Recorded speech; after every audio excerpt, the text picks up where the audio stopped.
Welcome to Culture Keepers. We are here again with episode 4. We're going to introduce our friend Kyhl Pfankuch here, and Cormac's got some stuff that he always likes to say because he's one of those good pointers. Definitely going to go over Kyl's story here. Can't wait to hear what he's got to say. We have no idea, so we'll see what comes out of his mouth. But before we start, don't forget to like, share, subscribe below.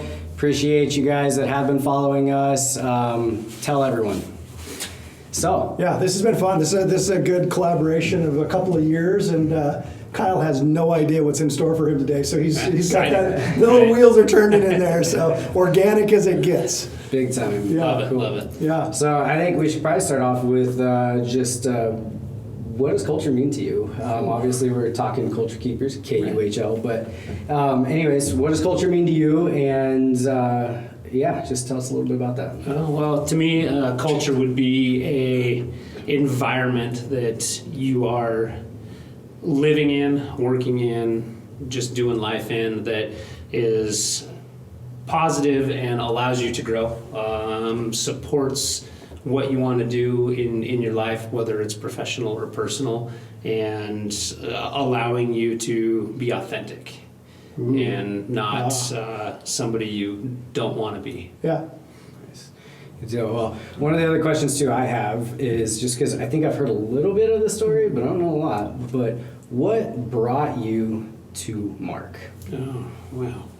Well, honestly, my wife brought me to Mark because she's been a part of this culture and organization for a long time. So I've been exposed to the ecosystem, if you will, and what Mark is, the man that Mark is. And previous career, I was in a situation where it wasn't a great culture, wasn't a great environment. And it's something that just kind of was like that dangling carrot in front of you. I kept seeing what Mark was doing, what performance was doing, how he poured into people. And it was always something that I wanted to be a part of. And it just, an opportunity presented itself to jump into the deep end of the pool. And here I am. So let me ask you this. So you came from a pretty long career in a field that paid well, the benefits were well, but the culture wasn't, it had good culture, it just wasn't the culture you were thriving for, is that correct? Yeah, I mean, it's tough leaving something that I spent 15 years of my life at. And, my previous career, I have nothing but positive things to say because it did some amazing things for my family. But as that company grew in the Valley, it was clear that the company had one direction, and that was bottom line dollars and not people. And I was in a situation where I felt that I couldn't be myself, work with my employees the way I wanted to better them, because it wasn't about the people. I was an employee number and I was a tool, and if I broke, they were just going to replace that tool. They didn't really, in my opinion, care for the people. It was the bottom line. And then that was tough because I was starting to turn into a person that I didn't like seeing in the mirror because I had to go be different every day at work. So you're talking about how they treated you not as the people. So is that like one of the things that is here that keeps you here, that draws you here? Absolutely. And then kind of explain that. Like, what do you mean? Like, what is it about how Mark and Marcy treat the people here that is so different? Well, I mean, we have a big hammer. Yeah. Right. Yeah. Well, I came in day one when they gave me this opportunity, and I could be Kyhl. Sometimes I'm a little loud, a little over the top. I like to encourage people. I like to get in people's lives to see what I can do to help them.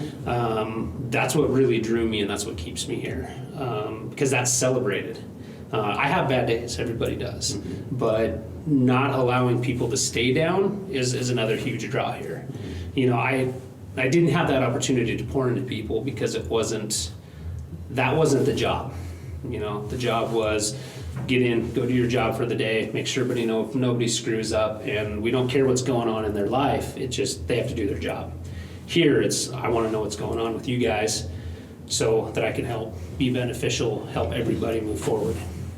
Nice. So accountability. You had accountability at your last career. It was not portrayed differently, but it was moved on differently. So we have accountability here too. And I know you've had a bad day before, and why don't you tell us about how you were able to hold this guy accountable? Because I think it's fantastic. It's one of my favorite stories. It was fun. You know, he came in, and usually Cormac's always a good morning guy, loud. Sometimes he's our biggest woo girl. He was just. I said good morning to him, and he was just pretty much mumbled. And I told him to take his butt back out the front door in the parking lot and come back in with a different attitude. And what'd you do? Yeah, he gave me a dirty look first, but then he went right back outside. He came in and changed. But to be able to do that, to help all of us be better, is pretty special here. Yeah. What do you think that Mark and Marcy do to allow that to happen, right? Because I didn't take offense to you doing something like that. I might have before I came here. So what do you think that they do to allow that to happen and somebody to change their mindset on something like that? Wow. You know, I think Mark and Marcy obviously own the company, right? But they trust the group that's here to help each other be better. And I think having that and knowing that if I did that to somebody, or I'm not afraid I'd do that to Mark. If He has done it to me. you know, but to allow us to say, hey, I care enough about you and the team enough to step up and say, hey, you're not acting right. Let's change that and let's all be better today. I think that's the biggest thing. You allow us to work with one another. There's no titles. You are owner, operator, broker of this company, but if you need to be held accountable, you don't care who does it. No. And I think the big word you said that is a lot of times used as taglines or whatever is trust, right? Mm-hmm. And to truly trust somebody, it takes time. And if you lose that trust, it takes a lot longer to get it back. So the fact that you trusted yourself enough with Cormac to say, get the heck out and come back in here, and you've also done it to me, because we all have those days. Oh, absolutely. But the last thing you want in a culture piece is to have someone come into a room and suck the air out of the room, and nobody has the wherewithal or the trust in that person or themselves to say, let's have a redo here. Yeah.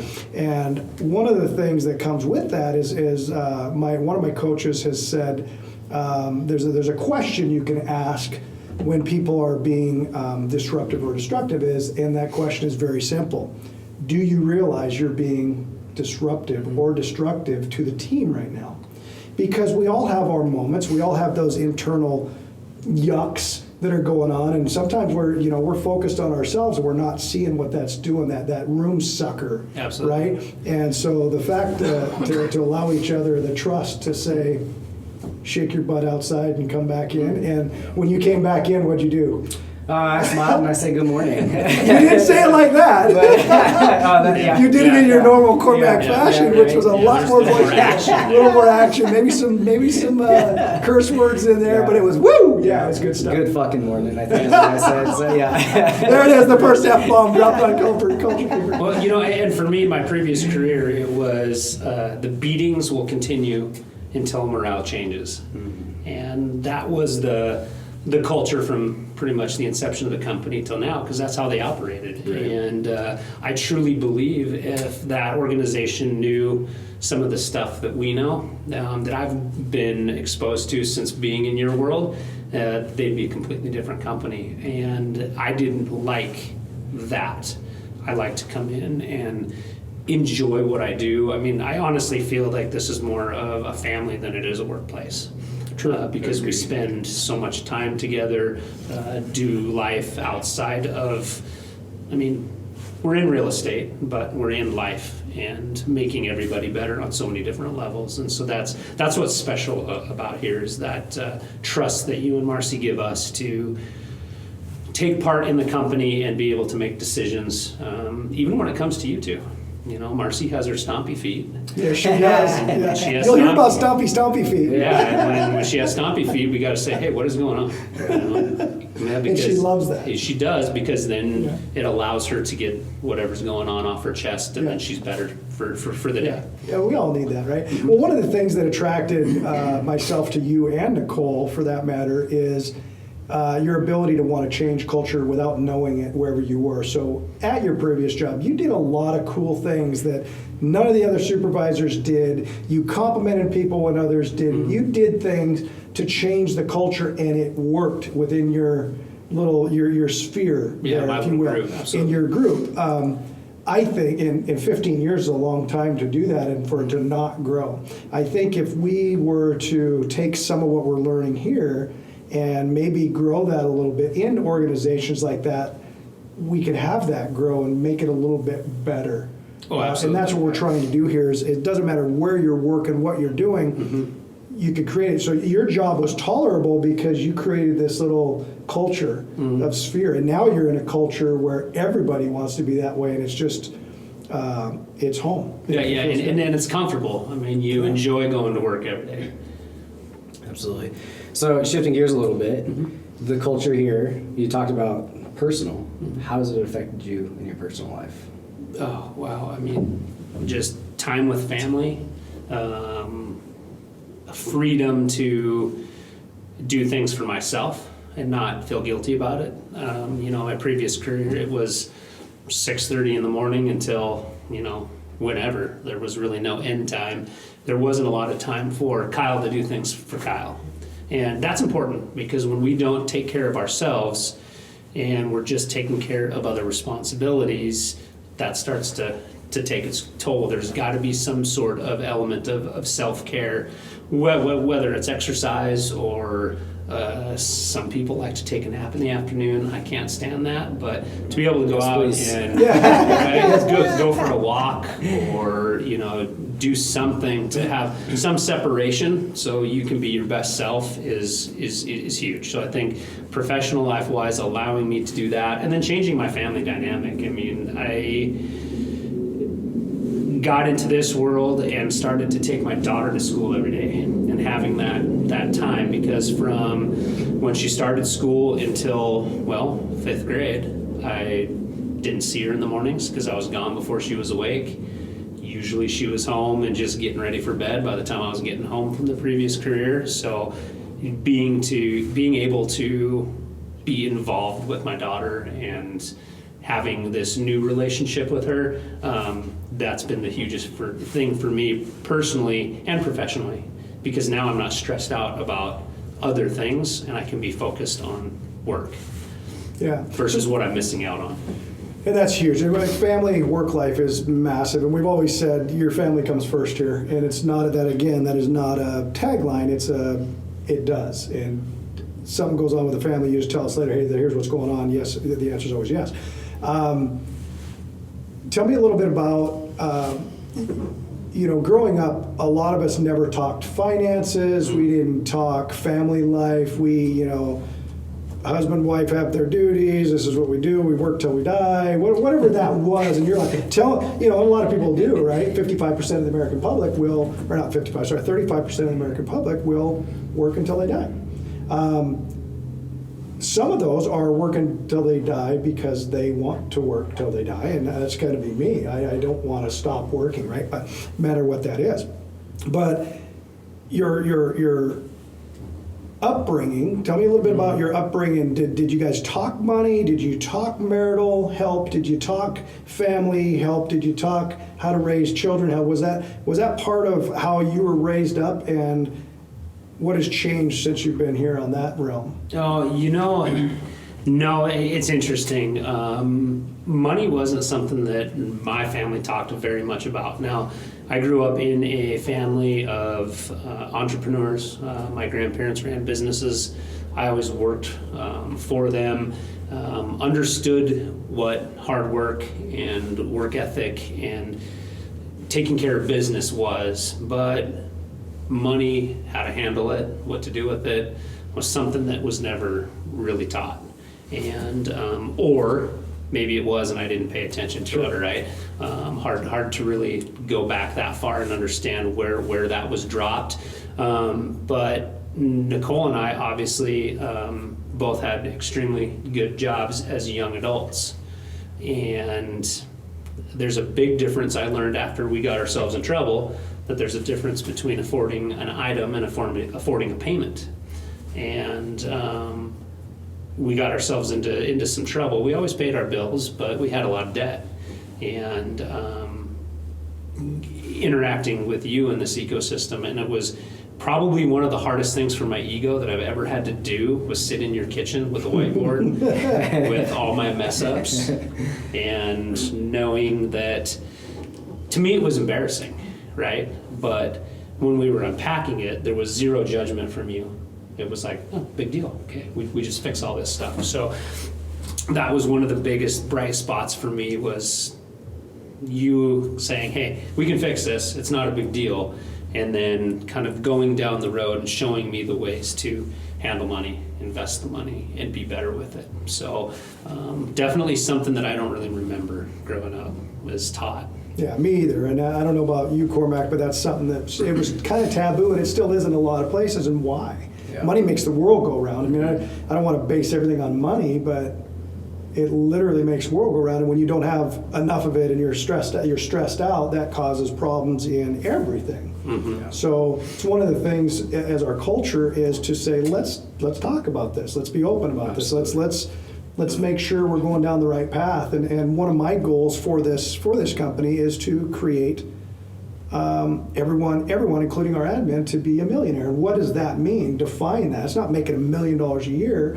It's creating your net worth of $1 million so that you have more assets than you do liabilities. And $1 million is not a lot of money in this day and age, right? But it's still something that down to our awesome admin personnel that don't make commissions and don't have the ability to do that quickly. I want to be able to do, my goal is to have them be able to that net worth as well. And it's kind of easy because a couple of our admin are married to a couple of our agents. So Yeah. we got four married couples, which is taboo. But why do we have them? Is because we interview that way, and we fell in love with the spouses too, and said, "Oh, we want you to come on board."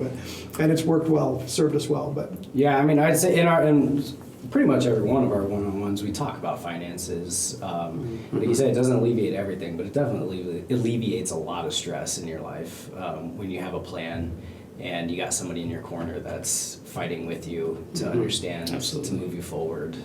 Definitely helps tremendously. So you kind of alluded a little bit to why you stay. I want to dig a little bit deeper. Okay. All right. So what is there like one thing that you can really zero in on that stands out that makes you stay here? One thing? Yeah. Is there one thing? I mean, if there's not, that's fine. But if there's one thing that really sticks out that the culture here has created that gets you just excited every single day. And keeps you No, I can't put one thing on it. No. Yeah, it's several elements. It's number one, the people. Yeah. It's a group of people that I love to see every day. I don't think there's ever been a day that I've come in here that I'm like, oh, Cormac's here, son of a gun. I think it's the people and the atmosphere that everyone that comes in here, if you go through the process, you're hired, you fit what we're trying to not only build but continue. It's the trust. My favorite thing about being here is when you and Marcy go on vacation. You go on vacation and you're not stressed out about what's going on here. That's because the folks. one of my favorite things too. Right? The folks that are here are just taking care of business because we want to be here. We want to take care of you guys. We want to do things for you guys. So I think it's the service for one another. If you're going to make me pick one thing, I would say it would be the service to one another, because we're always doing things in this office for one another, whether it's you and I holding each other accountable on a workout program, or me helping Mark with a project, or me helping Nicole with a project, or Alden, whatever it is. It's serving one another, I would say would probably be the number one if you're going to hold a gun to my head. Well, and I know that's what gift giving's your love language, correct? No, quality time and okay. physical touch. All right. I Well, love then the that high kind of makes fives, sense hugs. then. Yeah. I just like to spend time, Yeah. good time. Right? That definitely then kind of makes sense there with what you're talking about. And I think to understand the culture of where you are, you have to understand those things. You got to understand what is that person's love language? Because if they're not a gift giver or gifted, they don't like having gifts, then why are you giving them gifts? They don't like it. If they don't like to be touched, then quit hugging them. You know, and so to all of us to know that. So we've created, Andy's just been amazing creating up those cards, and we got from our coach as well, little trading cards that have all that on them. And now we're doing it. We've done so many of these. Enneagrams and Myers-Briggs and love language and working genius and disc profiles and all these things. What's our favorite drink? What's our favorite movie? What's something weird about ourselves that we put on this page so everyone knows who each other are and what is going to make them tick. So if Stompy Feet's coming in, what's going to help Stompy Feet have a better day? Absolutely. It's usually Kyhl. It's usually Kyhl. Kyle's like, what's the kryptonite, the opposite of kryptonite? I don't know. You have an effect on Marcy that I couldn't say those things. And it's the same thing. I can't do that to Nicole, but somebody else can. And it's the same thing. You know, our wives are pretty much the exact same personality. Yeah. And knowing that, so the big thing about the culture is to have great culture, you got to understand culture, and you got to understand what makes Cormac tick and what makes Kyhl tick, and vice versa. And it makes us realize there's a book called Attached that talks about relationship styles and 3 different types of relationships. Some are avoidance and some are secure, you know, and so that type of stuff. And there's so many things that meld us, millions of things in our brains that we're all so different that ties into culture. So, well, and it's pretty easy to make a mistake with somebody that you're communicating with if you don't understand what makes them tick, or maybe they're a words of affirmation type of person and they want to hear positive things. Yeah. Right? Some people, I'm not a words of affirmation guy. I could care less. But I sure do like a high five or a fist bump or a hug. That's my thing. So when somebody is going to interact with me, they know that, right? And I think that's what hurts most companies that don't have good culture, is they don't understand each other from a leadership standpoint, and they sure as heck don't understand their employees. And if they were to take that time to pour into them, things would be so much different. I think you can even flip that a little bit, right? To where if I do like say something to Mark in the wrong way that he can't, he doesn't accept it well. Right. He can then in turn understand why I might be saying that or doing that to him because of the way that I am built. And to have the trust for me to say, you know what, I didn't really like that. Let's elaborate on this a little bit, because I didn't, you know, high D's and stuff. Cormac and I both know the big thing. Don't you stick your finger, but I'll break your finger. Because it's just a dominant personality. You don't want to do that to an MMA fighter, right? He's going to rip your finger off, right? Just knowing those types of things, but having the trust to be able to say, hey, that wasn't cool. I didn't like that. Oh, cool. Let's talk about that, and I won't do that anymore. But this is why I did. Oh, I know why you did it, but I just want you to know. Let's not continue down that path, and just have that open conversation. Absolutely. Well, I don't know if I got any other questions for Kyhl. Do you have anything, or? I just appreciate you being here. Yeah, thank you so much Thanks for having me. I hope that I'm going to say a bunch of words of affirmation, so make sure you're comfortable. Well, I hope I'm not getting a pink slip after this this interview here. But thanks for having me. No, thank you very much. Please don't forget to like, share, subscribe. We'll have Kayla put it down there again for you guys. Appreciate you, and we're gonna kick Kyhl out of here and then we're gonna talk about him. So we'll see you guys soon. Try to unpack a little bit. Thanks, Kyhl. Thank you. Or is that?